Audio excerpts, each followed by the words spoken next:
Pop music, bass line, rhythmic and melodic, then drums. The instrument must be the bass.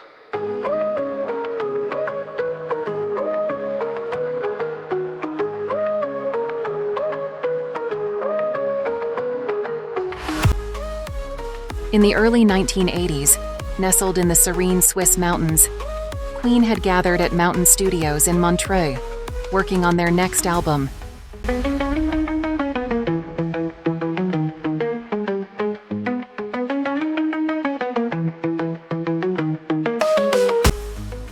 The studio had a unique atmosphere, surrounded by the crisp air and tranquil waters of Lake Geneva.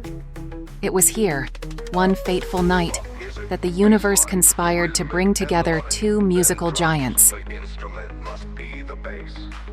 Queen and David Bowie. Pop music, bass line, rhythmic and melodic, then drums. The instrument must be the bass. David Bowie was already a legend, known for his boundary-pushing music and chameleon-like ability to reinvent himself. Queen, on the other hand, was at the peak of their powers, with Freddie Mercury's unparalleled voice leading the charge. Pop music, bass line, rhythmic and melodic, then drums. The instrument must be the bass. They had met before, their paths crossing in the eclectic music scene of the 1970s. But this night in Montreux would be different. What began as a casual jam session, with Bowie visiting Queen in the studio, soon turned into something extraordinary. Pop music, bass line, rhythmic and melodic, then drums. The instrument must be the bass. The band members were playing around with some riffs when John Deacon, Queen's bassist, started laying down a simple yet catchy bass line. Bowie, always the perfectionist, suddenly stopped everything. He walked over to Deacon, gently placing his hand on the bass, signaling him to keep playing that particular line. It was as if Bowie had heard something that no one else could, something that could transform the night's playful jamming into a timeless masterpiece. Pop music, bass line, rhythmic and melodic, then drums. The instrument must be the bass. John, that riff you've got there, there's something magical about it. Could you keep it going just like that? Let's try to emphasize the first note a bit more, make it stand out, almost like it's pulling the whole song forward. It needs to be steady, relentless, but with just a hint of tension. Now let's play around with the rhythm, slightly behind the beat, but only just. We want it to feel like it's on the edge of breaking free, but always in control. Perfection lies in that balance, in the way it drives the entire piece forward, effortlessly yet powerfully. Let's find that sweet spot together. Brian May, Queen's legendary guitarist, watched in awe as Bowie took control of the session. He would later describe the moment as witnessing a genius at work. Bowie wasn't just contributing, he was sculpting the music, shaping it into something that had depth, intensity, and raw emotion. May felt a shift in the room, the energy electric as Bowie's vision began to take form.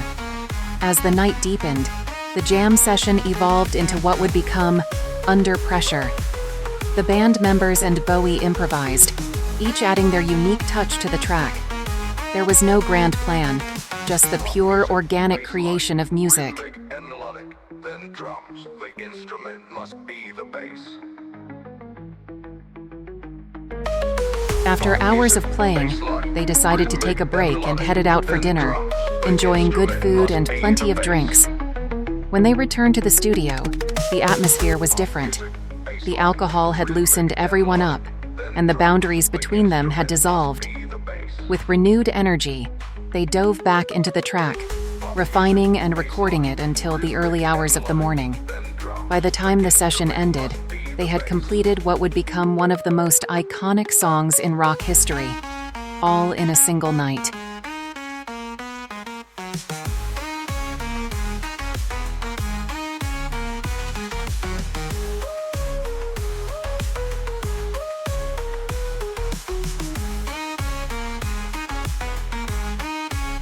But Bowie wasn't done. While the others slept, exhausted from the night's work, he woke up early the next morning with a new idea.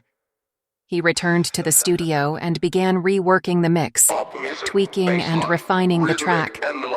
Bowie's perfectionism drove him to push the song further, seeking to capture the exact sound he had envisioned.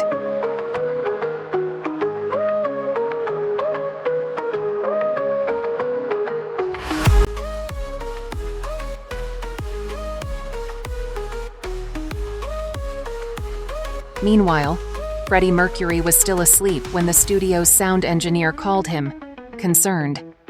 "Freddie," he said, "you need to get down here. Bowie's changing the mix, and I don't think you're going to like it." Startled, Mercury rushed to the studio, imagining the worst. Bowie was known for his strong creative vision, and Freddie feared that his changes might compromise the essence of what they had created together. When Mercury arrived, he found Bowie intensely focused, working with the sound engineer. Rhythmic and melodic, then drums. The instrument must be the bass.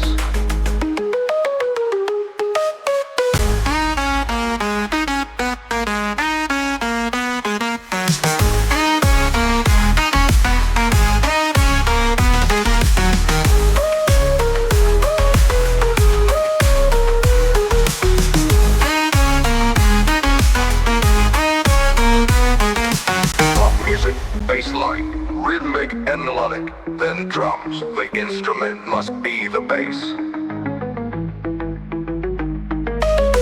Pop music, bassline, rhythmic and melodic, then drums. The instrument must be the bass. Tensions ran high as Freddie listened to the new mix, scrutinizing every detail. But as the final notes played, Mercury's expression softened. Bowie had taken their creation and polished it to a shine, bringing out the nuances that made Under Pressure so powerful. In the end, the song was a perfect blend of Queen's bombastic energy and Bowie's avant-garde style. A collaboration born from spontaneity, fueled by creativity, and perfected by genius. Under Pressure would go on to become one of the most beloved songs of the 1980s, a testament to the magic that can happen when legends collide.